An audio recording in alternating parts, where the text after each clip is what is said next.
Salut Internet, c'est après le dérochage de la matière et des vidéos de ce vlog que je m'étais rendu compte qu'il n'y avait pas de son, en tout cas sur la plupart des vidéos. Le son ne s'enregistrait pas à cause d'un câble. J'ai pris le mauvais câble pour le microphone, donc même le micro de la caméra n'enregistrait pas parce que le micro était branché, même s'il n'enregistrait pas à cause d'un câble pas compatible. Mais bon, je vais devoir faire la voix off pour quand même exploiter la matière que j'ai.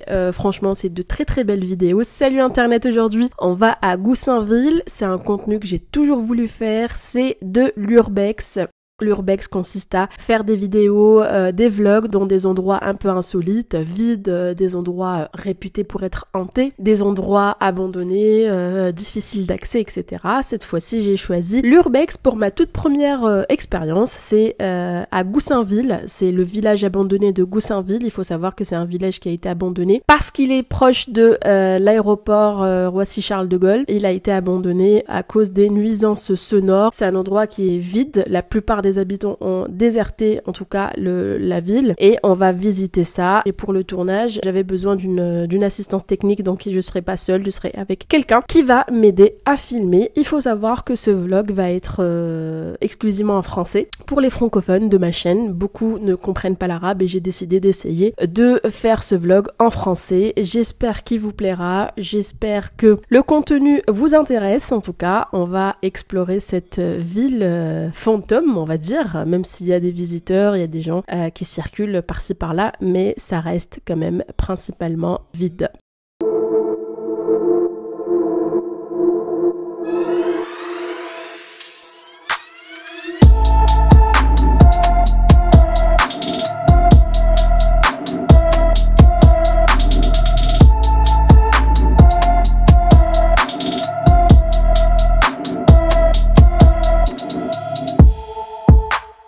Là, je viens d'arriver et j'ai tout de suite constaté qu'il y a beaucoup de nuisances sonores. On entend les avions passer et on a l'impression qu'ils sont très proches. Et j'imagine que ça a dû être insupportable pour les riverains. J'ai trouvé une bibliothèque en plein air. Je pense que ce sont des livres que les gens offrent. Donc vous pouvez prendre quelques livres, les lire et les remettre. Enfin j'espère, et les remettre. Ceux qui ont des livres qui ne lisent plus, qui voudraient s'en débarrasser, ils peuvent les déposer ici. Je trouve ça une chouette idée, franchement. J'ai un peu parcouru quelques livres. Il y a des livres intéressants. Ça reste quand même subjectif. Et là, je vois derrière une maison un petit champ où il y a des voitures complètement abandonnées en l'état. Des voitures qui sont garées, je pense, depuis des années, puisque même l'herbe a poussé à l'intérieur et autour. Les voitures elles sont en très bon état et on a l'impression que des personnes ont quitté les lieux, ont quitté leur vie du jour au lendemain, sans forcément prendre avec eux leurs biens. Impressionnant.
Et là, j'avais trouvé un champ, un très grand champ, un peu reculé des habitations abandonnées. Et ce qui m'avait marqué, c'est que la pelouse venait d'être tondue. C'était très bien entretenu pour un endroit déserté et abandonné. Et un peu plus loin, j'avais trouvé une espèce d'exposition de photos, un vernissage, on va dire, en plein air de photos, de photographies prises d'une ville. Il me semble que c'est la ville, c'est Goussainville en tout cas. Ce sont des photos et accrochées à un grillage. Et le grillage entoure un manoir qui est complètement délabré mais n'a rien perdu de sa beauté. Un magnifique manoir qui est aussi abandonné, mais en tout cas il est protégé par ce grillage. Voilà.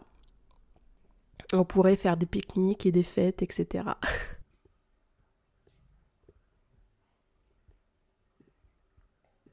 Voilà, j'espère que mon premier urbex vous a plu. J'attends de lire vos commentaires, vos appréciations. Est-ce que vous connaissez ce lieu? Est-ce que vous l'avez déjà visité ou non? Et est-ce que ça vous donne envie de le visiter? Parce que ça reste quand même impressionnant, hein, toute une ville, tout un village, on va dire, vide comme ça. Et merci, au revoir.